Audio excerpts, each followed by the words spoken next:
साल 1969 गुजरात में एक 24 साल का लड़का साइकिल से घर घर जाके अपना येलो डिटर्जेंट पाउडर बेचना शुरू करता है। आगे चल के यही पाउडर निरमा के नाम से इंडिया का नंबर 1 डिटर्जेंट ब्रांड बन जाता है। लेकिन फिर आखिर ऐसा क्या हुआ कि इसी निरमा की सेल्स अचानक गिरने लगती हैं और अल्टीमेटली इसका कंप्लीट डाउनफॉल हो जाता है।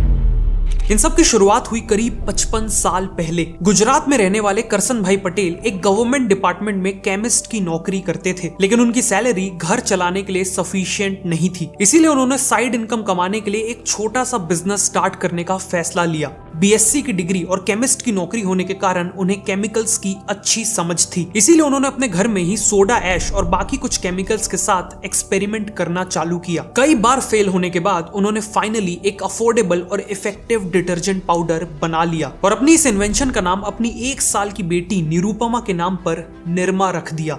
उन्होंने सिंपल प्लास्टिक पैकेट्स में पाउडर को पैक किया और अगले ही दिन से साइकिल पे घर घर जाके उसे बेचने लगे। उस समय ज्यादातर मिडिल और लोअर क्लास में आने वाले लोग कपड़े धोने के लिए लॉन्ड्री सोप यूज किया करते थे। येलो कलर का ये लॉन्ड्री सोप काफी सस्ता तो पड़ता था, लेकिन हार्ड स्टेन्स यानी जिद्दी दागों को क्लीन नहीं कर पाता था। वहीं दूसरी तरफ अपर क्लास लोग डिटर्जेंट पाउडर का इस्तेमाल करते थे, जो इंडिया के हार्ड वाटर में भी अच्छे से काम करता था और हर तरह के दाग हटाने के लिए इफेक्टिव था। डिटर्जेंट पाउडर के मार्केट को हिंदुस्तान लीवर लिमिटेड यानी HLL का सर्फ डोमिनेट करता था, लेकिन इसका प्राइस था 15 रुपए पर केजी, जिस कारण मिडिल क्लास और लोअर क्लास इसे अफोर्ड नहीं कर सकते थे। इसीलिए यहाँ एक अपॉर्चुनिटी देखते हुए करसन भाई ने निरमा को केवल 3.5 रुपए पर किलो में बेचना चालू किया। मतलब लोगों को पहली बार लॉन्ड्री सोप के प्राइस पे डिटर्जेंट पाउडर मिलने वाला था, जिस कारण कुछ ही टाइम में निरमा बहुत पॉपुलर हो गया और करसन भाई दिन का 200 किलो डिटर्जेंट पाउडर बेचने लगे। जब डिमांड और भी ज्यादा बढ़ने लगी तो करसन भाई ने अहमदाबाद के पास सरसपुर में एक छोटा सा शेड लगवा लिया और प्रोडक्शन के लिए लेबर हायर करने लगे। साथ में उन्होंने अपनी पैकेजिंग को भी इंप्रूव किया और इसमें निरमा गर्ल को ऐड किया, जो आगे चल के इंडिया की one of the most recognised brand mascot बन गई। करसन भाई का अगला टारगेट था डिस्ट्रीब्यूशन को इंप्रूव करना। उस समय केवल अहमदाबाद में 2000 से ज्यादा रिटेलर्स थे और ग्रो करने के लिए उन्हें इन दुकानों में निरमा को अवेलेबल करवाना था। लेकिन एक नया ब्रांड होने के कारण कई रिटेलर्स निरमा को अपनी शॉप में जगह नहीं देना चाहते थे। इससे डील करने के लिए करसन भाई ने एक कमाल की स्ट्रेटजी अपनाई।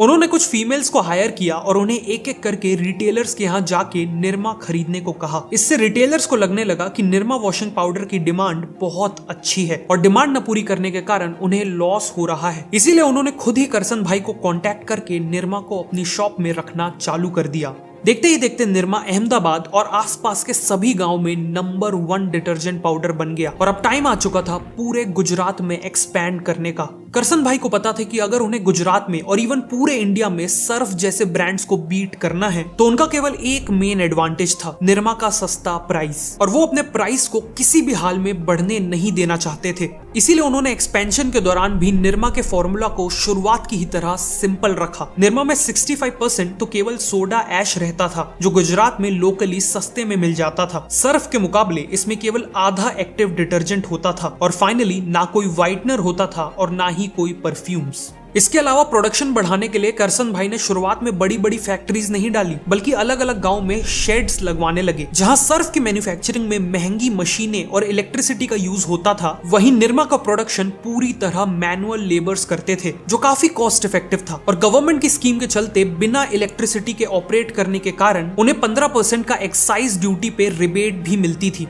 फाइनली सर्फ को कस्टमर तक पहुंचने के लिए 4 स्टेजेस से गुजरना पड़ता था, वहीं निरमा केवल 3 स्टेजेस में ही कस्टमर तक पहुंच जाता था। इस डायरेक्ट सिस्टम से ना केवल कॉस्ट कम होता था बल्कि स्पीड भी बढ़ती थी। इन सब के चलते निरमा का प्राइस हमेशा कंट्रोल में रहा और इसीलिए 1975 तक वो पूरे गुजरात में एक्सपैंड कर चुके थे।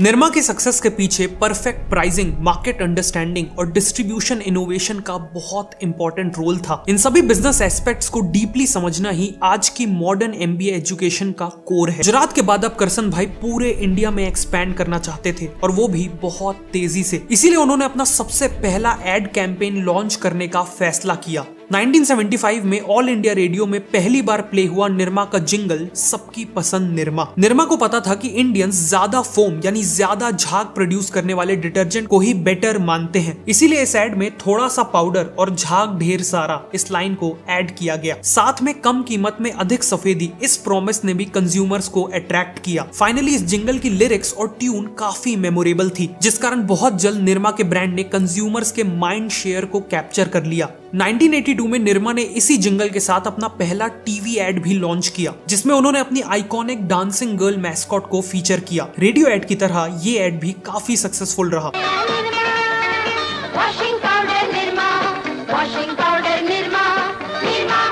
इसीलिए 1977 तक 12% और फिर 1985 तक करीब 60% मार्केट शेयर के साथ निरमा इंडिया का सबसे बड़ा डिटर्जेंट ब्रांड बन गया। जिस निरमा को करसन भाई ने साइड इनकम कमाने के लिए शुरू किया था, आज उसी निरमा ने करसन भाई को पूरे भारत का डिटर्जेंट किंग बना दिया था। लेकिन अनफॉर्चुनेटली ये सक्सेस ज्यादा देर तक नहीं टिकने वाली थी, क्योंकि बहुत जल्द मार्केट का पुराना खिलाड़ी पलटवार करने वाला था।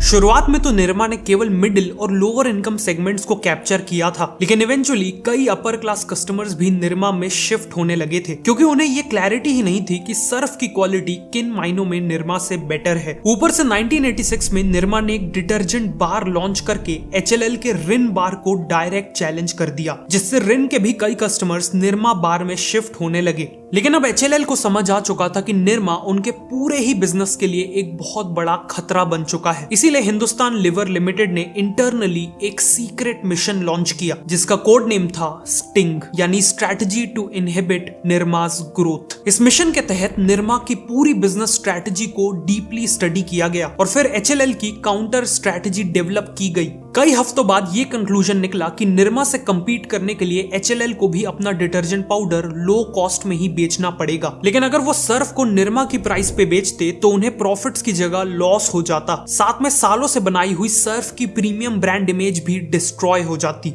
इसीलिए HLL ने फाइनली अपना खुद का low cost detergent powder launch करने का फैसला किया। लेकिन उससे पहले उन्होंने एक मार्केट रिसर्च की, जिससे उन्हें निरमा की वीकनेसेस पता चल गई। जैसे कि निरमा से कपड़े धोने पर उनमें खुशबू नहीं बल्कि एक इंडस्ट्रियल स्मेल रह जाती थी, और निरमा पूरी तरह पानी में डिसॉल्व भी नहीं होता था, जिस कारण कपड़े सूखने के बाद सॉफ्ट फील नहीं होते थे। साथ में कई लोगों को निरमा से हाथ में इरिटेशन और ब्लिस्टर्स हो जाते थे। इन सब को ध्यान में रखते हुए HLL ने सबसे पहले अपने डिटर्जेंट पाउडर में एक प्लेजेंट फ्रेग्रेंस ऐड कर दी। सेकेंडली इसे हाथों के लिए जेंटल बनाया और इंश्योर किया कि ये पाउडर पानी में कंप्लीटली डिसॉल्व हो जाए। लेकिन इन सभी इंप्रूवमेंट्स के बाद भी उन्होंने कॉस्ट को ऊपर जाने नहीं दिया। उनके इस नए डिटर्जेंट में सॉल्ट एक बहुत इंपॉर्टेंट रॉ मटेरियल था, इसीलिए HLL ने अपनी नई फैक्ट्री को गुजरात में सॉल्ट माइंस के बगल में एस्टैब्लिश किया और सॉल्ट माइन से एक डायरेक्ट पाइपलाइन कनेक्ट कर ली। ऑल्सो इन्होंने R&D में मैसिव इन्वेस्टमेंट्स करके डिटर्जेंट में डलने वाले फ्रेग्रेंस और बाकी इनहेंसर्स के सस्ते ऑल्टरनेटिव्स बना लिए। इन सब के चलते HLL ने एक ऐसा डिटर्जेंट पाउडर बना लिया जिसका प्राइस तो निरमा के बराबर था, लेकिन क्वालिटी बहुत बेटर थी, और इसी तरह लॉन्च हुआ व्हील डिटर्जेंट पाउडर। निरमा को डायरेक्टली टारगेट करने के लिए व्हील के एड्स में कहा गया कि मैंने मांगी थी सफाई और तूने दी हाथों की जलन।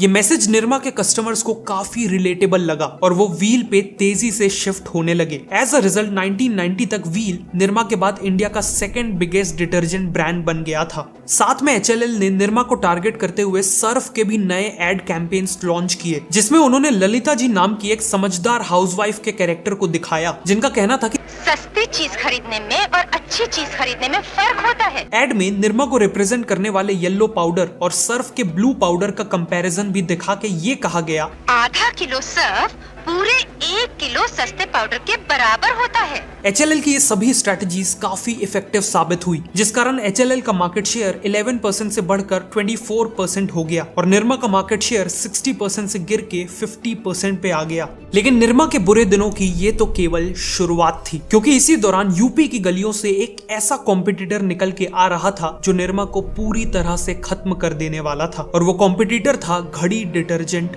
पाउडर। 1980s में डिटर्जेंट मार्केट के बूम को देखते हुए कानपुर के दो भाई मुरलीधर और बिमल कुमार ने अपना खुद का डिटर्जेंट पाउडर लॉन्च किया। उन्होंने देखा कि सस्ते डिटर्जेंट की कैटेगरी में ऑलरेडी निरमा और व्हील डोमिनेट कर रहे हैं और साथ ही साथ इंडिया की पर कैपिटा इनकम लगातार बढ़ रही है। मतलब हर साल करोड़ों लोग लोअर क्लास से मिडिल क्लास में प्रमोट हो रहे थे और इन मिडिल क्लास लोगों को केवल सस्ता पाउडर नहीं चाहिए था, बल्कि इन्हें अफोर्डेबल प्राइस में हाई वैल्यू प्रोडक्ट चाहिए था। इसी के साथ इन्होंने लॉन्च किया घड़ी डिटर्जेंट पाउडर, जिसकी क्वालिटी ना केवल निरमा से बेटर थी बल्कि इसका प्राइस भी निरमा से 10% ज्यादा था, जिस कारण कस्टमर्स ऑटोमेटिकली घड़ी को बेटर क्वालिटी वाला डिटर्जेंट मानने लगे। और इस 10% एक्स्ट्रा प्राइस के चलते घड़ी ने अपने डीलर्स और रिटेलर्स को कंपटीशन से ज्यादा कमीशन दिया, जिस कारण ये रिटेलर्स कस्टमर्स को सबसे पहले घड़ी डिटर्जेंट रिकमेंड करने लगे और सेल्स ऑर्गेनिकली बढ़ने लगी। डिस्ट्रीब्यूशन कॉस्ट को कम रखने के लिए घड़ी ने 200 किलोमीटर मैन्युफैक्चरिंग मॉडल अपनाया, जिसमें वो हर इंपॉर्टेंट मार्केट के 200 किलोमीटर के रेडियस में अपना स्मॉल मैन्युफैक्चरिंग प्लांट या डिपो सेटअप करने लगे। इससे घड़ी का स्टॉक हमेशा हर एक दुकान में अवेलेबल रहता था और शिपिंग में भी पैसे बचते थे। फाइनली घड़ी ने अपने एड कैंपेन्स में एक ऐसा जिंगल यूज किया जिसने कस्टमर्स को मैग्नेट की तरह खींच लिया, और वो जिंगल था, इन्हीं स्ट्रेटेजीज के चलते घड़ी आगे चल के इंडिया का नंबर 1 डिटर्जेंट ब्रांड बनने वाला था। दूसरी तरफ निरमा 1990s में लगातार मार्केट शेयर लूज कर रहा था और सरवाइव करने के लिए उन्हें मेजर चेंजेस की जरूरत थी। सबसे पहले तो उन्हें अपने प्रोडक्ट में सोडा ऐश की क्वांटिटी कम करने की जरूरत थी, क्योंकि इसी से हाथों में इरिटेशन होता था और लॉन्ग टर्म में कपड़े भी डैमेज होते थे। साथ ही फ्रेग्रेंस और एक्टिव डिटर्जेंट की क्वांटिटी भी इंक्रीज करना इंपॉर्टेंट था। उस दौरान निरमा ने समसिका मार्केटिंग कंसल्टेंट्स नाम की एजेंसी से एक मार्केट सर्वे भी करवाया था, जिससे पता चला था कि ज्यादातर कस्टमर्स एम्बैरेस्ड फील करते थे कि वो निरमा यूज करते हैं। मतलब निरमा की इमेज एक इंफीरियर ब्रांड की बन चुकी थी और उससे सीरियस मेकओवर की जरूरत थी। इसीलिए निरमा को अपनी पुरानी हो चुकी पैकेजिंग को बेटर बनाना चाहिए था ताकि वो इंफीरियर ना लगे। और फाइनली नए एडवर्टाइजिंग कैंपेन्स लॉन्च करके व्हील और सर्फ के एड कैंपेन्स को काउंटर भी करना चाहिए था और अपने प्रोडक्ट को केवल एक चीप डिटर्जेंट की जगह एक वैल्यू फॉर मनी डिटर्जेंट की तरह पोजीशन करना चाहिए था। लेकिन निरमा ने इनमें से कुछ भी नहीं किया। अपने कोर प्रोडक्ट पे फोकस करने की जगह उन्होंने सर्फ को बीट करने के लिए प्रीमियम डिटर्जेंट मार्केट में एंट्री ले ली, जिससे सिचुएशन और बिगड़ गई। मिड 1990s में उन्होंने अपना निरमा ब्लू पाउडर लॉन्च किया, लेकिन इस समय तक प्रीमियम डिटर्जेंट मार्केट में केवल सर्फ नहीं बल्कि एरियल भी अपने पैर जमा चुका था और इन दोनों के कंपैरिजन में निरमा ब्लू ने कुछ भी नया और बेटर ऑफर नहीं किया था। लेकिन प्रोडक्ट से भी ज्यादा निरमा ब्लू का परसेप्शन खराब था। जहां HLL ने जानबूझ के अपने प्रीमियम डिटर्जेंट और अफोर्डेबल डिटर्जेंट का नाम बिल्कुल अलग रखा था, वहीं निरमा के प्रीमियम डिटर्जेंट के नाम में भी निरमा इंक्लूडेड था, जिस कारण कस्टमर्स इसे भी एक इंफीरियर प्रोडक्ट की तरह ही परसीव करने लगे और निरमा ब्लू भी कुछ ही सालों में फेल हो गया।